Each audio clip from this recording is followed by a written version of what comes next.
Eu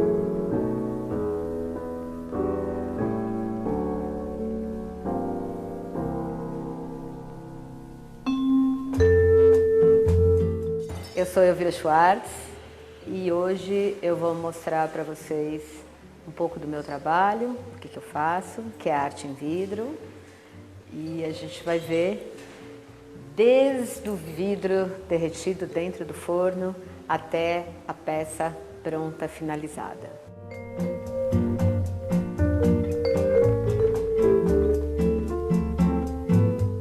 Eu trabalho com vidro, o cristal transparente e o colorido. A maneira da gente trabalhar as cores normalmente é o que dá o diferencial da peça.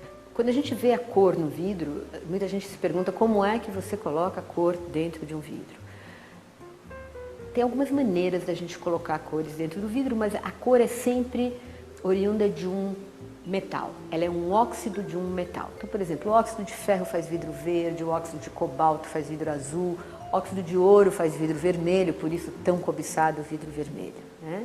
A gente começa a peça normalmente com a cor. Então, no meu trabalho, essa é a tônica. A cor fica sempre do lado de dentro. Você tem alguns trabalhos em que a cor fica do lado de fora. O cristal é um vidro. O cristal é uma qualidade melhor de vidro, né? Então, quando se descobriu o vidro, que foi lá em 1500, em Murano, se chamou o vidro de vidro cristal. Por quê? Porque todos os vidros tinham nomes de pedras da cor. Então, tinha o vidro rubi, ametista, topázio, turmalina. Vidro cristal tem o nome da cor da pedra cristal. Então, a palavra cristal quer dizer, antes de mais nada, uma cor. Além da cor, na Inglaterra, no século XVII, começou-se a trabalhar um vidro diferente que fundia numa temperatura mais baixa, porque ele só tinha um carvão, que era o cristal com adição de chumbo, que era o vidro com adição de chumbo, de óxido de chumbo.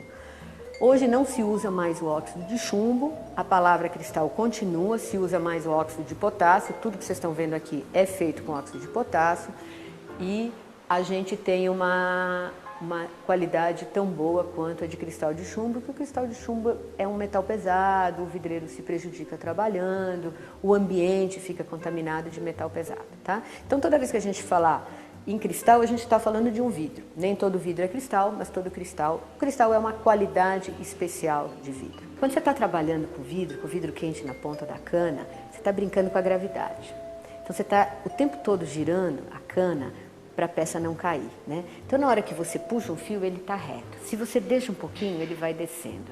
Então é o movimento de você puxar para um lado, puxar para o outro, não deixar esse fio cair, que vai fazer o trabalho.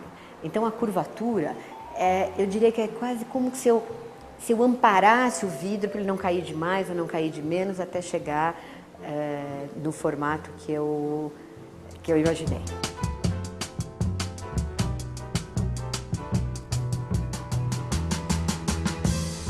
Aqui é um fio só que você puxa e aí você vai brincando com a cana, levantando a cana, abaixando a cana, e isso aqui se faz pela própria cana. Quer dizer, quem trabalha isso daqui é o meu movimento na cana e a gravidade. Aí eu quero que sobe, aí eu quero que desce e tal. E com a coisa do equilíbrio do vidro é que a gente consegue essas curvaturas.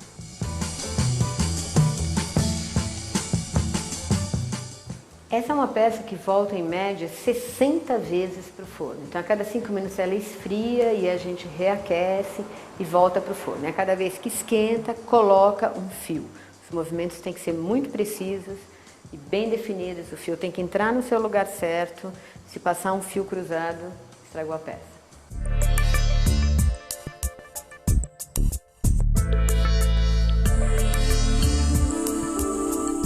Essa também é uma peça de fio. Na verdade, ela é uma peça de fios sobre fios, né? Então a gente começa a trabalhar essa peça com um vidro âmbar do lado de dentro. Algumas pessoas acham que é marfim, mas não é. Você não pode colocar nada dentro do vidro, só o próprio vidro.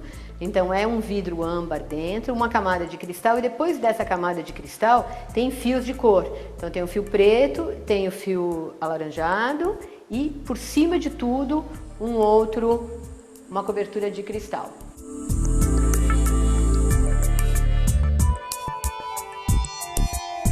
Essa peça é como se a gente pegasse uma bola de vidro colorido e fosse dobrando.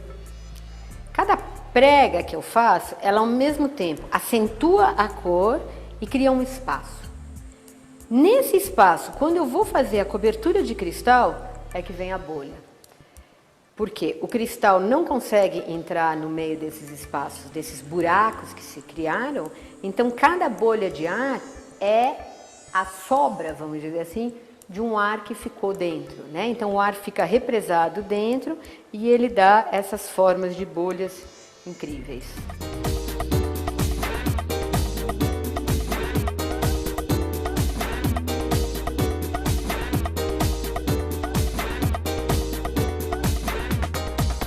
Aqui a gente tem onde o cristal fica, a gente chama de panela. Na verdade é um refratário de alta temperatura onde o vidro fica contido, tá? É como se a gente tivesse uma super panela cheio de um mel a uma temperatura de mais ou menos 1300, 1350 graus, porque é cristal. Se fosse vidro, o ponto de fusão do vidro é ainda mais alto, 1500 graus se fosse vidro, tá? Então agora ele está colhendo uma pequena porção de cristal na ponta da cana. Por que uma pequena porção de cristal? Porque a ponta da cana mede no máximo 4 centímetros de diâmetro. A gente não consegue colher, é mole, é um mel, a gente não consegue colher uma quantidade muito grande de cristal. Então o que a gente tem que fazer? A gente colhe uma pequena camada de cristal e cobre, e recobre, e recobre. Nós podemos trabalhar com uma peça de 10 quilos. Então a gente vai colher 4, 5, 6 camadas de cristal. Quanto maior a superfície de colher, mais quantidade de vidro a gente vai poder trazer com a gente na ponta da cana. Agora ele vai colher a segunda camada, ele vai cobrir o macho com mais uma porção de cristal. Então a gente vai tirar mais um pouco de cristal para fazer a peça, tá? Então, ele está rodando sempre, repara que ele sempre roda a cana, tá? Se parar, vidro cai. Essa ferramenta chama-se ferro de tranchar.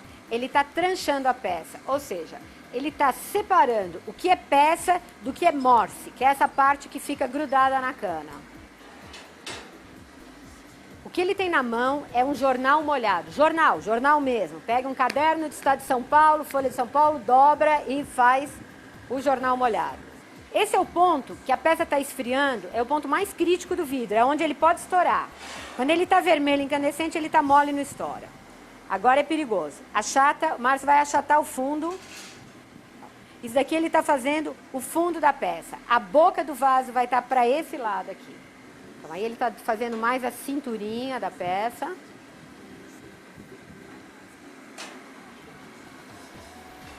Percebam uma coisa, isto é a base da peça e esta é a boca da peça. A gente precisa trocar de cana, a gente precisa colocar uma cana desse lado, que é isso que o Jonas vai trazer. O Márcio vai soltar a cana dele e o Jonas vai colar uma nova cana aqui.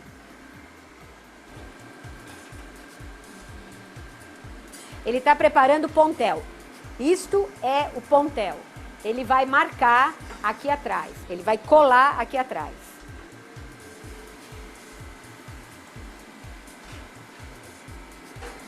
Ele jogou água aqui.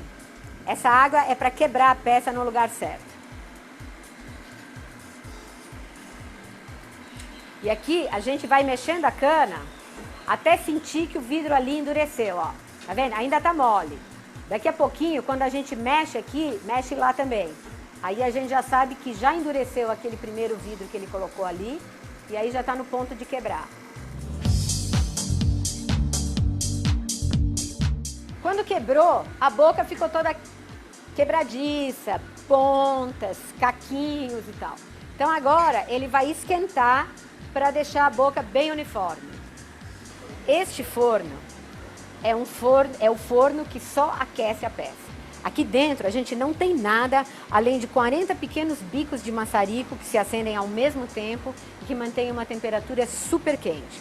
Então este é o forno que só aquece a peça. Você vê?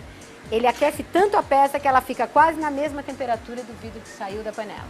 O que ele está trabalhando agora é o fio que a gente vai enrolar em volta da peça, tá? Então ele vai fazer um macho alongado para poder esticar na peça. O que a gente vai fazer agora é jogar um pouquinho de água nesse morte, que é a ponta da cana, para a gente poder destacar e colocar a peça num forno que é um forno de normalização, que está a mais ou menos 500 graus, mais especificamente 448 agora, 449. E ele vai resfriar essa peça lentamente para ela não sofrer choque térmico e não estourar. Então ela vai ficar mais ou menos 12 horas dentro desse forno e quando a gente tirar esta peça que a gente acabou de fazer, a gente vai ter alguma coisa muito parecida, porque não é idêntica, é tudo feito à mão, alguma coisa muito parecida com isso, tá? E que aqui a gente chama de vaso cipó.